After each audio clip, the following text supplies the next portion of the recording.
Hello bitibitse yaso genti bazamura meze neza nkuko bisanzwe ubundi jeni tutelo sig demara canke demara yeri kuri plateau d'Est nkuko bisanzwe guys ku bufatanye na Azwan nkakwibutsa yuko Azwan ari Mail Service Company ntiwibagire kwanza gukanda subscribe nga munsi kuri channel yacu ya YouTube niho zino update news trend byose zishikira ubwa mbere kuri ubwo rero ntutebeja kuri YouTube ukande subscribe kuri ino channel yacu ya YouTube Azwan kugira ano makuru uze urayironkera ku nshuro ya mbere.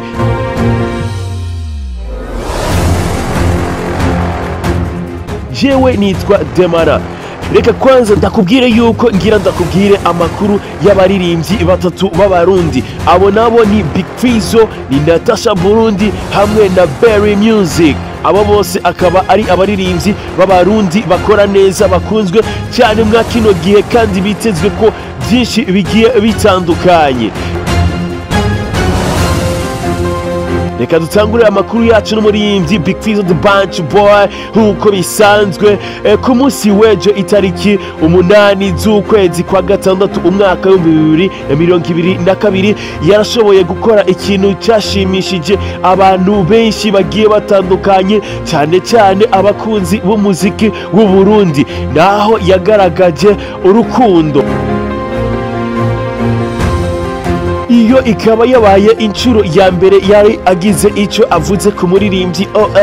Olegue aho benshi mu bakunzi b'umuziki w'u Burundi bavuga ati umuririmbyi nka Big Fizzo ntashobora kuguma yicaye ataco ariko aravuga cyane akoze mu kugira icyo ashikirije ngo agire icyo avuze ku muririmbyi mutoya kuri we Olegue kuberuka kumushikira ku munsi w'ejo nk'uko musanzwe mubizi yuko Olegue yari ari umunsi mukuru w'isabukuru giye ry'amavuko kuko asanzwe yaravutse itariki 8 z'ukwezi kwa gatandatu. Mu masaha yo mwijoro umuririmbyi Big Fizzo yarashoboye gupostinga ifoto ya Olegue kuri statiyo ya WhatsApp aho yamwifurije isabukuru nziza y'amavuko hama aherekeza na hashtag aho yagize ati Free Olegue aho boneka neza yuko umuririmbyi Big Fizzo nawe nyene arifatanyije n'abasabira imbabazi umuririmbyi Olegue yuko yogirirwa imbabazi nkuko akababarirwa agatezurirwa agasubira mu buzima busanzwe agasubira kwidegembya nkuko byari bisanzwe maze akikosora nkuko bisanzwe. Iyi posti umuririmbyi Big Fizzo yashoboye gushyira kuri statiyo ya WhatsApp akaba ari kimwe mu byatumye abantu bishima cyane mbere ijoro ryaciye abantu benshi bakaba baraye bishimye kuko bwarimwe babonye Big Fizzo atanze support kuri mutoyi wiwe nkuko nawe nyene yavyiyandikiye kuri statiyo ati Lil Bro. Abantu benshi bakaba bandanyije gukeza uno muririmbyi kwa kino gikorwa ciza yakoze aho yifatikanije na benshi mu bamaze imisi basabira imbabazi umuririmbyi Olegue ko yobabarirwa.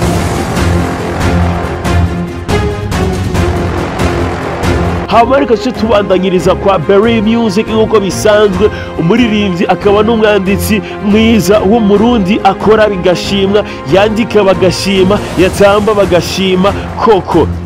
Uyu muririmbyi amaze kuririmba indirimbo nyinshi kundwa zakunzwe gushika no mwanya zigikunzwe ibyamushize mu kibanzo ciza bigatuma we wakizina akaba superstar agakrea domaine yiwe nkuko bisanzwe aho atawumwabata aho ari umuririmbyi abushitse koko aririmbye atawusubiramwo abicishije ku mbuga ziwe nka Facebook page yiwe Berry Music hari amaposti agaragaza neza yuko vuba cyane ashobora kurekura igikorwa gishasha ciza inyuma y'indirimbo yiwe iriko irabikora neza kandi bandanya irabwa neza ku ma digital platform agiye atandukanye. So rero nk'abakunzi b'umuziki w'u Burundi be ready, get ready, Berry Music soon azobahereza igikorwa gishasha nkuko abandanyije kubabaza yuko